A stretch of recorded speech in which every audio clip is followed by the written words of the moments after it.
Good afternoon, friends. Very warm welcome to all of you to this press engagement.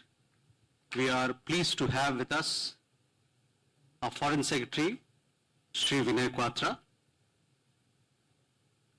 He is joined on the dais by our Joint Secretary in the Ministry of External Affairs, who looks after economic diplomacy work. And from representing the government of Gujarat, we have Dr. Rahul Gupta, Managing Director of Gujarat Industrial Development Corporation. With that, I would like to give the floor, invite Foreign Secretary Sir to make his opening remarks, and thereafter we'll take the proceedings further. Sir, the floor is yours.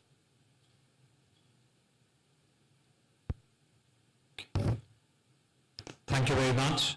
Good afternoon, friends from the media, for this press briefing on the ongoing 10th Vibrant Gujarat Global Summit being held here from 10th to the 12th of January. As the Honorable Chief Minister of the state mentioned in his opening remarks earlier today, this is the first Vibrant Gujarat Summit in the Amrit Kal period. And as you are well aware, and the presence of many heads of the states and governments earlier today, presence of many ministers, of large number of partner countries at this 10th Vibrant Gujarat Summit is clearly indicative that under the leadership of the Honorable Prime Minister, Vibrant Gujarat has become synonymous with India's economic resurgence and its emergence as a global economic player. We have had an impressive participation of political and business leaders from across the world at the 10th Vibrant Gujarat Summit. The President of United Arab Emirates, His Highness Sheikh Mohammed bin Zayed Al Nahyan, was the chief guest at this 10th Vibrant Gujarat edition. He was accorded a very warm welcome, as all of you would have seen, and a special roadshow welcome was organized in his honor at Ahmedabad yesterday.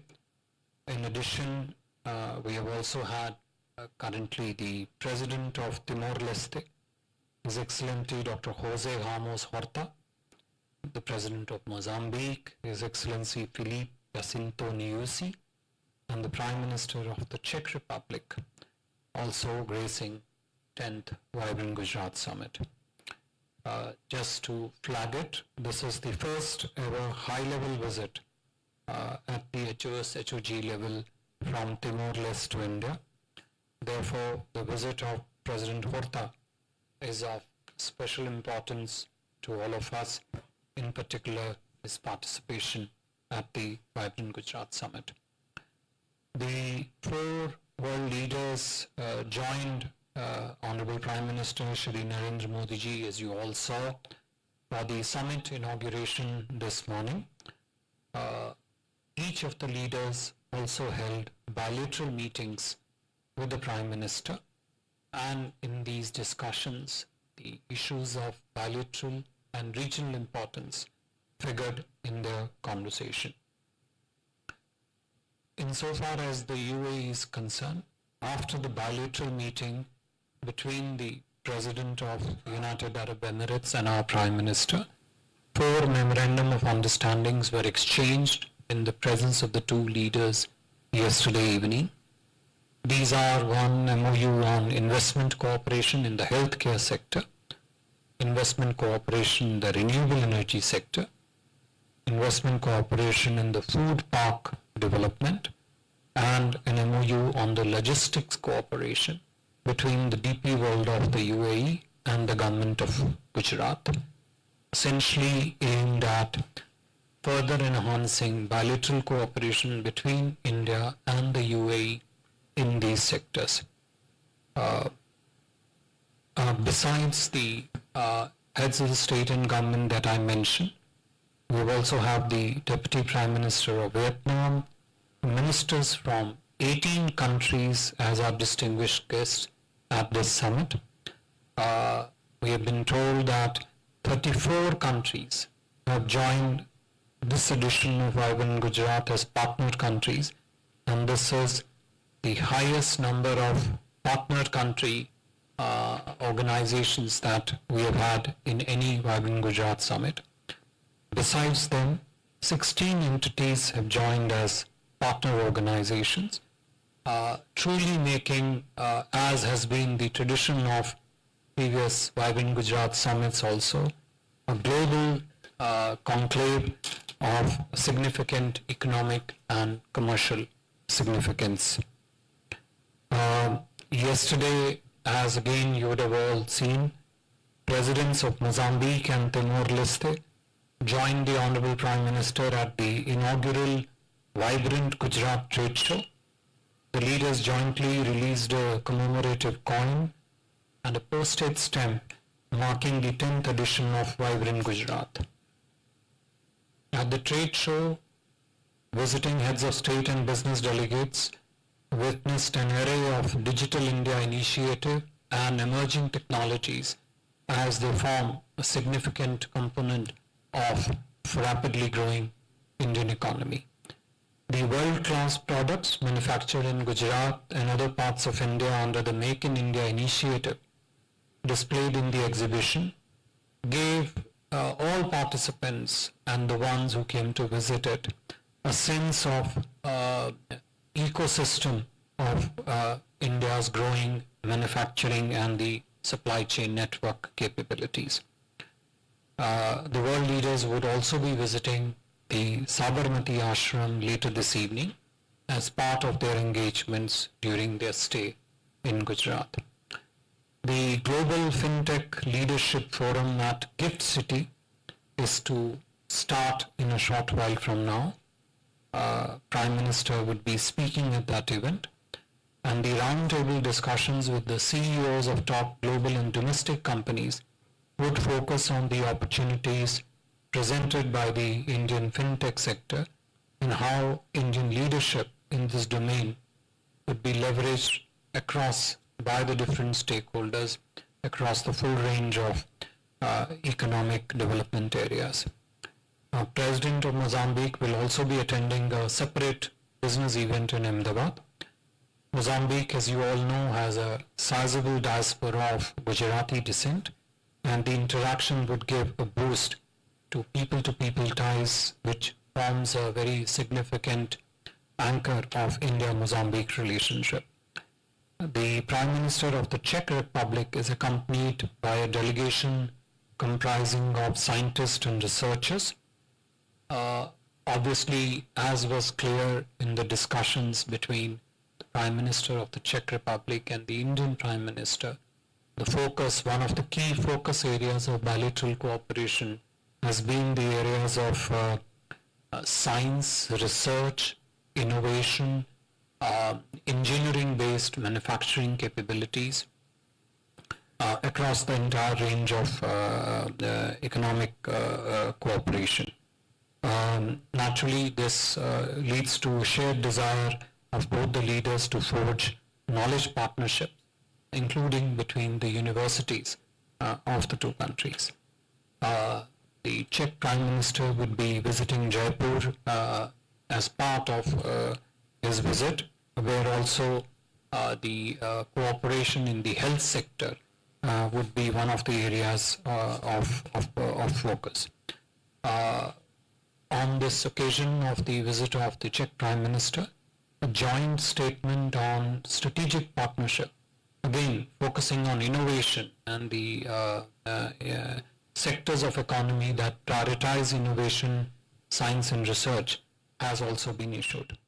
Apart from the political leaders, as you all heard this morning, the summit has seen an impressive participation from the CEOs of global major companies. Honorable Prime Minister himself met with several of them, including with the CEOs of Micron Technology, DP World, Suzuki Motors, Masek Group, Deakin University of Australia. These were all yesterday. Earlier today, Prime Minister also met with the MSM Group CEO to look at the possibilities of greater investment and commercial partnerships between the state of Gujarat, India, and these companies. A large number of MOUs of investment cooperation have been signed during the ongoing Vibrant Gujarat Summit. The summit, as we can all appreciate, has provided a unique opportunities for the global stakeholders to be a partner in the Indian growth story and also showcase the immense promise that the rapidly growing Indian economy holds for stronger, wider, deeper economic and commercial partnerships between India and the enterprises and the countries across the world. I would stop here, and if there are questions, would take. If there are questions that you have relating specifics of the Vibrant Gujarat Summits and outcomes, we have Dr. Rahul Gupta here also with us, MD of the GITC, to take those questions. I'm told later this evening there would be a separate briefing also exclusively focused on the proceedings of Vibrant Gujarat, where you would have further opportunity to present your specific questions. I would stop here, and if there are questions, we'll try and answer them.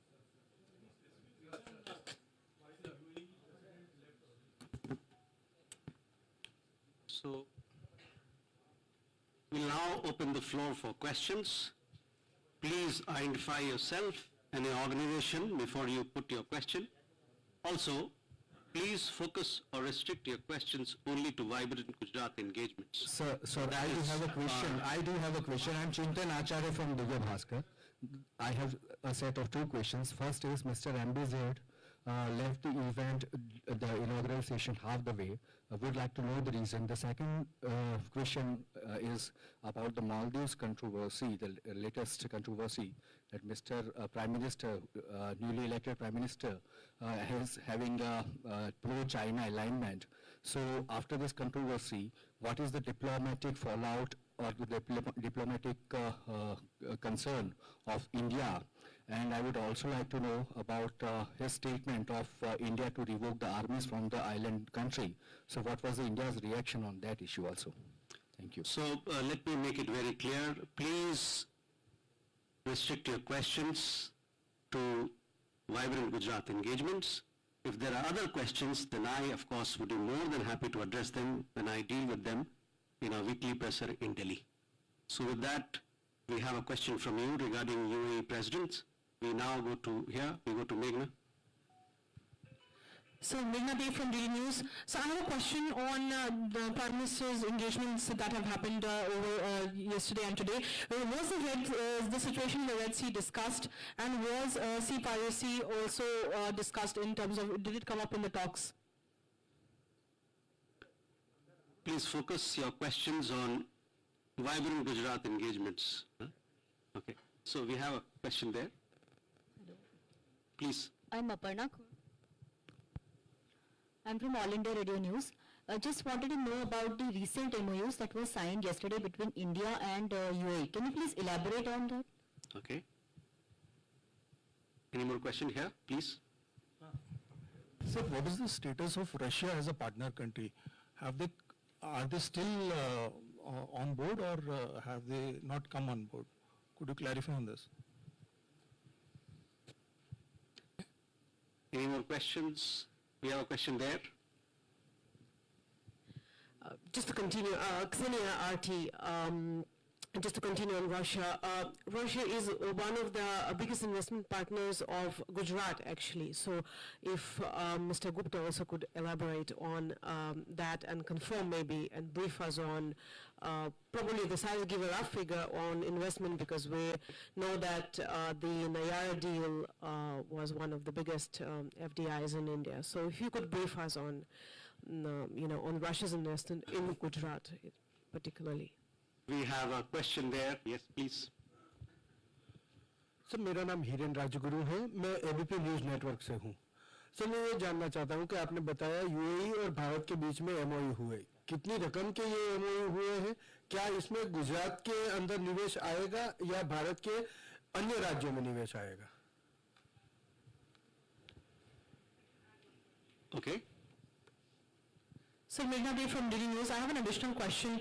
Prime Minister Narendra Modi held a bilateral with the Mozambique president. Was oil and gas, in short, the energy sector discussed between them? Or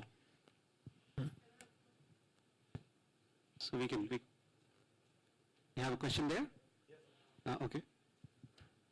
So I'm Ritu Maurya I'm the editor of Entrepreneur magazine. What I would like to know is that I understand that a lot of MOUs regarding green energy have been taken up during the Vibrant Gujarat proceedings.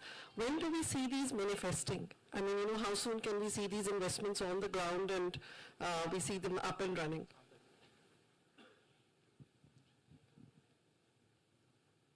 Any more question?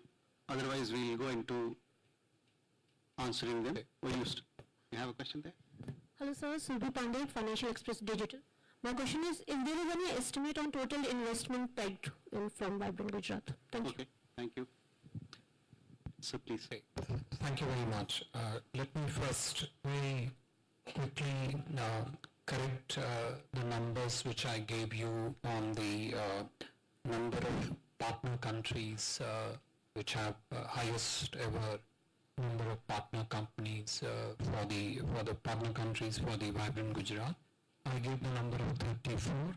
I've been corrected and would like to inform that actual number is 35. So it's 1 plus, so 35 partner countries. And if I could just segue from there into the question relating to whether Russia is a partner country or not.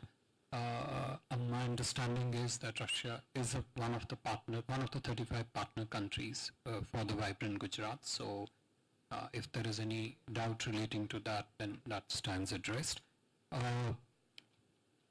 One generic point which I would like to flag across all the questions which pertain to the proceedings of the Vibrant Gujarat and the investment cooperation proposals, whether bilateral in nature or with domain specific across the board investment proposal, is that the questions relating to the total investment, for example, which the Financial Express, I think you asked this question. I think that is something for I would leave for Dr. Rahul Gupta to respond to, but all I can say is that it is our understanding that large number of memorandum of understanding on cooperation across the various sectors have been signed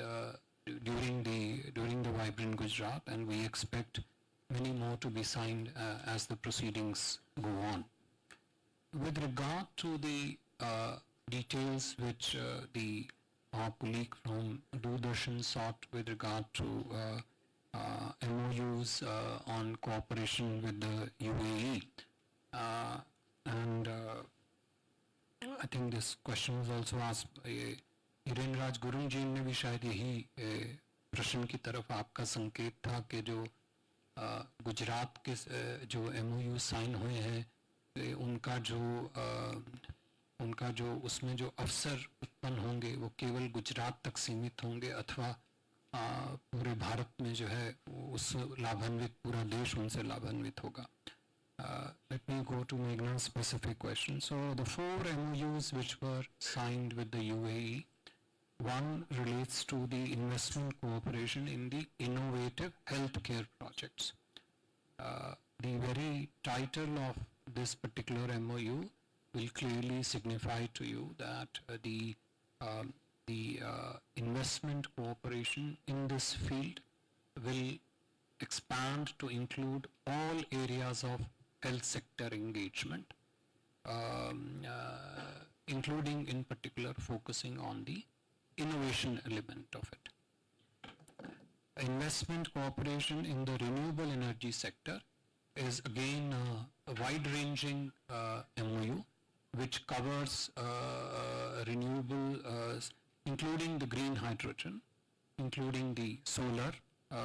Also, there is an inherent thought of a possible grid connectivity between India and UAE in that space. Food park development, it is a project which first got discussed under the I2U2 project, I2U2 framework, which is India, Israel, US and UAE. I2U2 is that framework, and that this proposal was first discussed. We are very happy that the project has made very fast and considerable progress since its conceptualization in the I2U2 framework, and the investment cooperation in the food park development, which was signed and exchanged yesterday, will now set the basis for this to be taken forward purely on commercial basis between the entities that would sign this particular agreement. And the last of the MOU, which is the agreement on logistics cooperation between the DP World and the government of Gujarat, I think that is something on which I would request Dr. Gupta to speak more. But what I would like to underline is that logistics as a domain of partnership between India and other countries, and in this case DP World, is a very, very crucial element of expanding the externalities of foreign trade, bringing administrative efficiencies into foreign trade, building resilient supply chain networks both within the India and supply chain links between India and the rest of the economies. MOUs of this nature, irrespective of where they are signed and delivered, इनके जो लाभ का दायरा होता है वो हमेशा पूरे देश को होता है. नेचुरली गुजरात स्टेट को तो होगा ही होगा, लेकिन पूरे देश इससे लाभान्वित होता है. ये आर्थिक सहयोग और सहकार्य के एग्रीमेंट्स हैं, और इनका जो लाभ है, इनका जो एक्टिविटी का जो दायरा है, वो काफ़ी विशाल होता है. इसको एक स्टेट स्पेसिफिक नज़रिए से नहीं देखा जाना चाहिए. There was one question which I must answer, which was asked, which was about the presence of the UAE president at the Vibrant Gujarat Summit. Look, I have mentioned in my opening remarks the kind of grand welcome that the President of the UAE, His Highness, was accorded yesterday. You all saw. He was the chief guest at the event.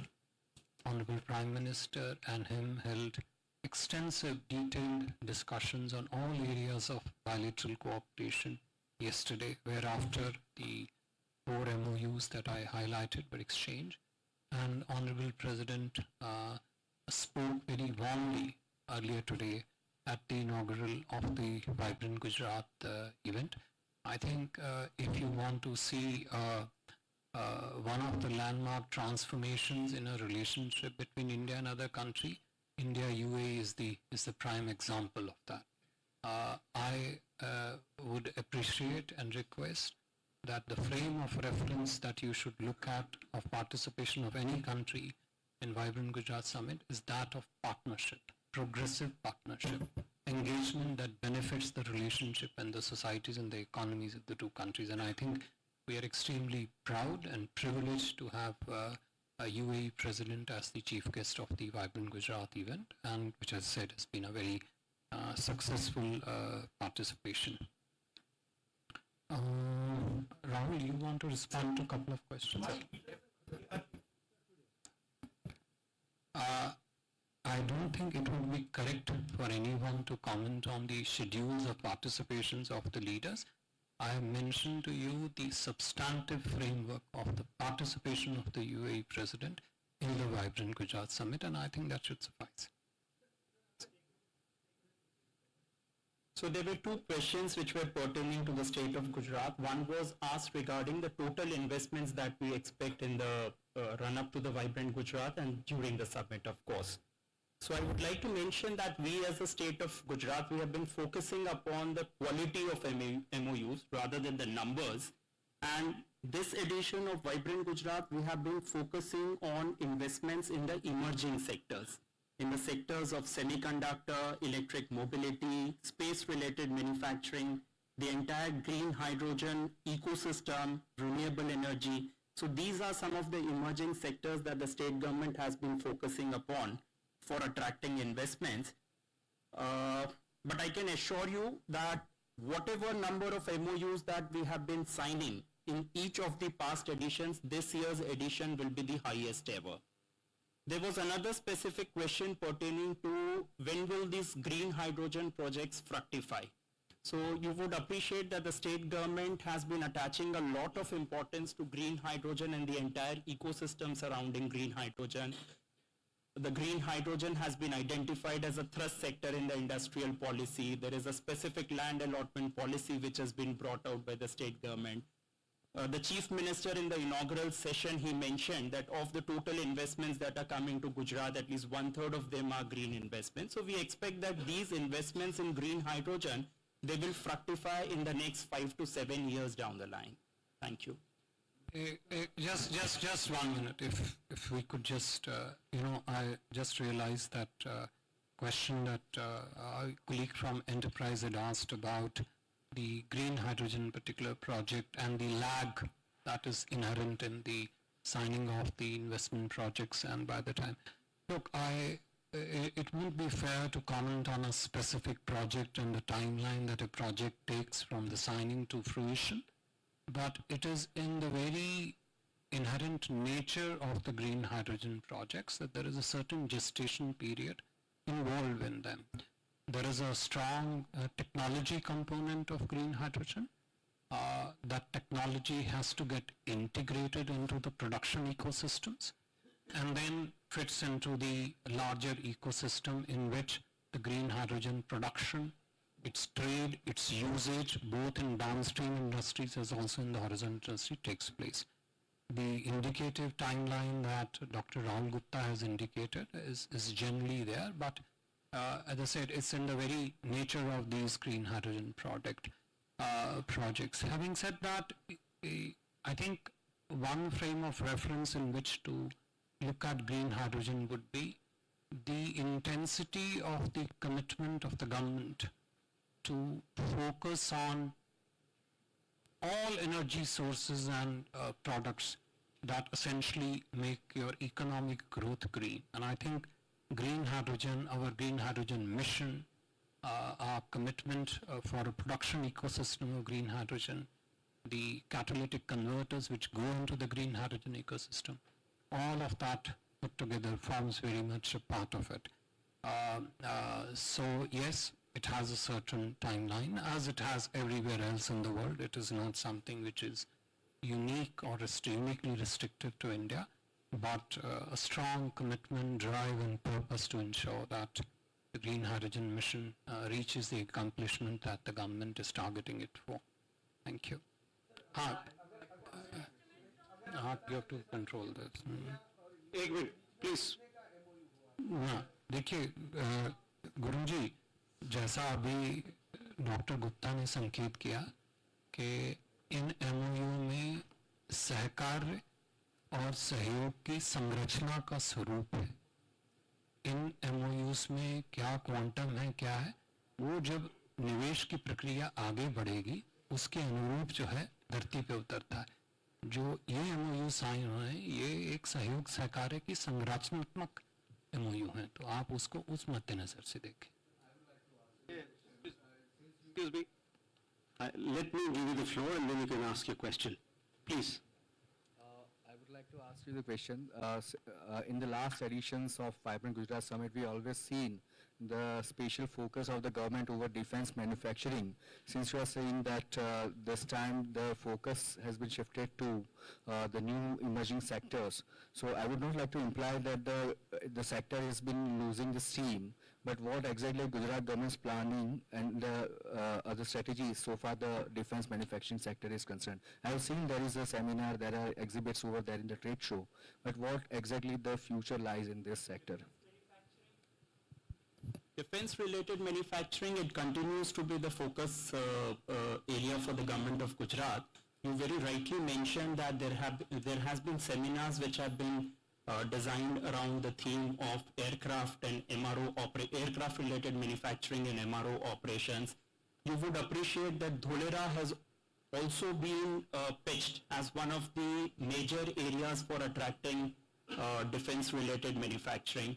Mr. N. Chandrasekharan from Tata in his inaugural speech also this morning mentioned that they have plans of setting up their operations very shortly in Dholera.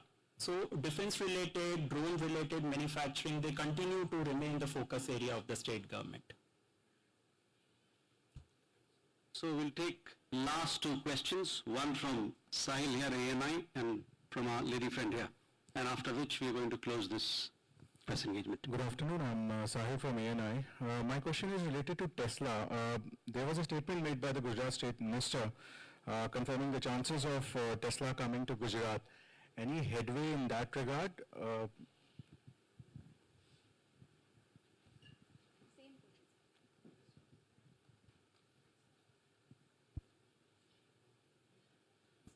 Chandrika.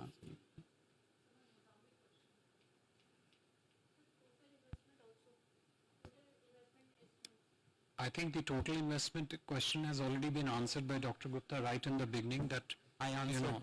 precise amounts are differently positioned in the overall context. With regard to the question on the Mozambique, if you noticed, I did mention in my remarks, and this is actually what also transpired, that in discussions with the UAE president, with the Mozambique president, with Timor-Leste, and with the Prime Minister of the Czech Republic, the main focus area of discussions were, one, segments of bilateral engagement that the leadership could give further impetus to, and the developments in the region. So developments in the region will cover the developments in the Indian Ocean region, Arabian Sea, and the Indo-Pacific waters. With regard to Tesla, I would of course leave Dr. Gupta to respond to it, but you would all recall that when the Honorable Prime Minister had visited the US in mid-June last year, there were many elements of bilateral economic and commercial investment-driven opportunities that were discussed between the Prime Minister and the leaders. And the Tesla leadership was among them, which held extensive meetings with a clear focus of how exactly can Tesla partner more strongly in the field of investment and manufacturing partnership with India, so that strengthens that part of segment of automobile manufacturing in India. But on the specifics, I would maybe request Dr. Gupta. So you would appreciate that it is the prerogative of any particular company where to invest, what to invest. So as far as Tesla is concerned, the government of Gujarat would be more than happy to facilitate them in case if they decide to come to Gujarat. But I can certainly say that given the industrial landscape of Gujarat in the EV sector, given our robust infrastructure, the well-developed ecosystem, the policies, Gujarat continues to be the most preferred investment destination and the obvious choice for players in the EV sector. With that, we come to the closure of this press engagement. Thank you very much, ladies and gentlemen, for your participation. Thank you very much. Thanks.